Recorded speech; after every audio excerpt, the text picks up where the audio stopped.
BCY party దూకుడు పెంచింది. 2024 ఎన్నికలకు సర్వం సిద్ధమైంది. ఈ నేపథ్యంలోనే ప్రతి జిల్లాలో తిరుగుతూ తమ అభ్యర్థులను ఖరారు చేసేటువంటి దీంట్లో పడ్డారు బీసీవై పార్టీ రాష్ట్ర వ్యవస్థాపక అధ్యక్షులు రామచంద్ర యాదవ్. సార్, మీ ఎజెండా ఎలా ఉండబోతుంది? ఎన్నికల అభ్యర్థులు ఎలా?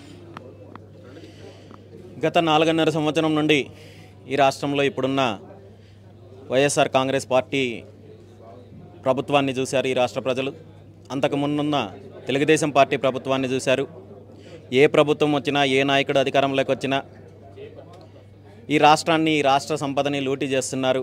రైతులను మోసం చేస్తున్నారు, యువతను మోసం చేస్తున్నారు, అన్ని వర్గాల ప్రజలను మోసం చేస్తున్నారు తప్ప ఏ ఒక్క వర్గము అభివృద్ధి చెందలేదు. ఈ రాష్ట్రం ఏ ఒక్క రంగంలో అభివృద్ధి చెందడం లేదనే విషయాన్ని ఈ రాష్ట్ర ప్రజలు గుర్తించారు.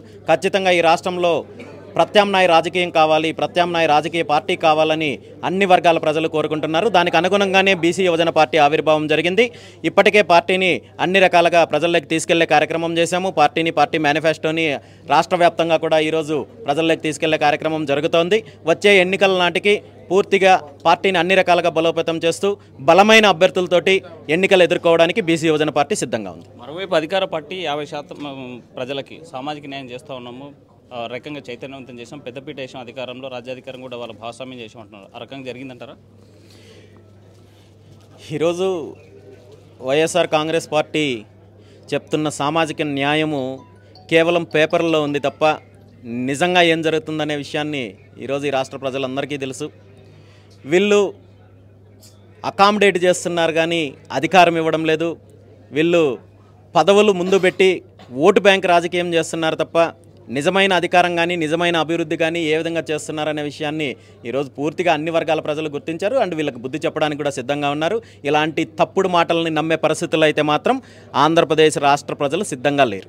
వైనాట్ 175 అంటున్నటువంటి జగన్ 80 మంది సీట్లను మార్చాల్సినటువంటి అవసరం ఎందుకు వచ్చింది?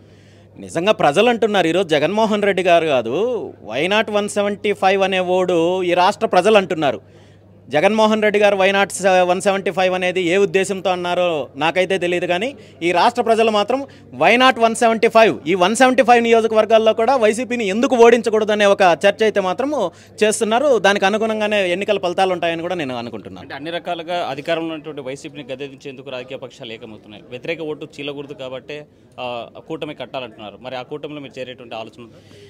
మనమేం రాజరికంలో లేము. కేవలం ఇద్దరే కొట్లాడుకోవాలి లేదా ఇద్దరు యుద్ధం చేయాలని చెప్పడానికి. ప్రజాస్వామ్యంలో ఎన్ని పార్టీలు ఎక్కువ ఉంటే అంత మంచి జరుగుతుంది, రాష్ట్రానికి మంచి జరుగుతుంది, రాష్ట్ర ప్రజలకు మంచి జరుగుతుంది తప్ప కేవలము ఇద్దరే ఉండాలి, ఇద్దరే పోరాటం చేయాలి, అయితే ఆ కుటుంబమే ఉండాలి లేదా ఈ కుటుంబమే ఉండాలి, దానికి మద్దతు ఇవ్వాలి లేదా దీనికి మద్దతు ఇవ్వాలి అనుకోవడం కరెక్ట్ కాదు.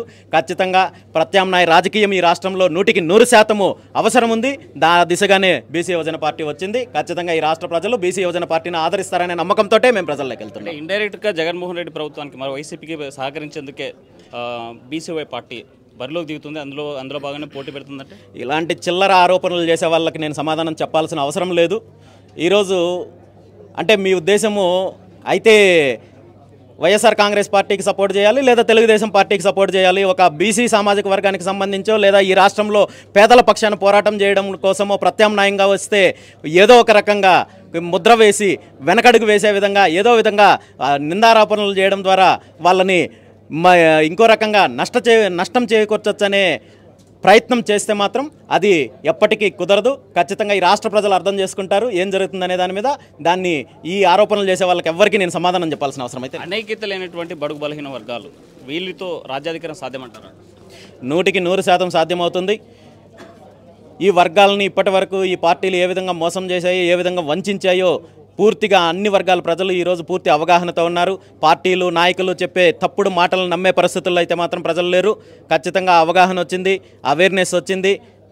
వచ్చే ఎన్నికల్లో అన్ని రకాలుగా బుద్ధి చెప్పడానికి సిద్ధంగా ఉన్నారు. మీ పార్టీ ఎన్ని నియోజకవర్గాల్లో పోటీ చేయబోతుంది? మీరు ఎక్కడి నుంచి పోటీ చేస్తున్నారు? నేనైతే 100% పొంగనూరు నియోజకవర్గం నుండినే పోటీ చేస్తున్నాను. పార్టీకి సంబంధించిన అభ్యర్థుల విషయంలో, పోటీకి సంబంధించిన ఎన్నికల విషయంలో పూర్తి స్పష్టత అతి తొందరలో ఇవ్వబోతున్నాం. అంటే ఇతర పార్టీల నుంచి మీ పార్టీలకు రావడానికి మీకు అప్రోచ్ చేయరు? రాష్ట్ర వ్యాప్తంగా చర్చలు నడుస్తున్నాయి. ఇప్పటికిప్పుడు నేనైతే పేర్లు వెల్లడించలేను కానీ తొందరలో అన్ని విషయాలు తెలియజేస్తాను. మీ అభ్యర్థికి ఎలాంటి అర్హతలు ఉండాలి, పోటీలో ఉండాలి? ఈ రెండు పార్టీలను ధీటుగా ఎదుర్కోగలిగే అర్హత ఉన్న అభ్యర్థులే బీసీ యువజన పార్టీ తరపున పోటీ చేయబోతున్నారు. ప్రధానంగా ఒకటే చెప్తున్నారు రామచంద్ర యాదవ్, రాబోయే ఎన్నికల్లో 175 నియోజకవర్గాల్లో పోటీ చేస్తాం, అధికారంలో ఉన్నటువంటి వైసీపీ ప్రభుత్వాన్ని గద్దెదించుతా రాజ్యాధికారులకు రావడం ఖాయమంటున్నారు BC Ramachandra Yadav. Video Chandrashekar Hussain, RTV Kurnool. మరిన్ని వీడియోస్ కోసం ఛానల్ ని సబ్స్క్రైబ్ చేయండి, లేటెస్ట్ అప్డేట్స్ కోసం వాట్సాప్ ఛానల్ ని ఫాలో చేయండి అండ్ లింక్ డిస్క్రిప్షన్ లో ఉంది.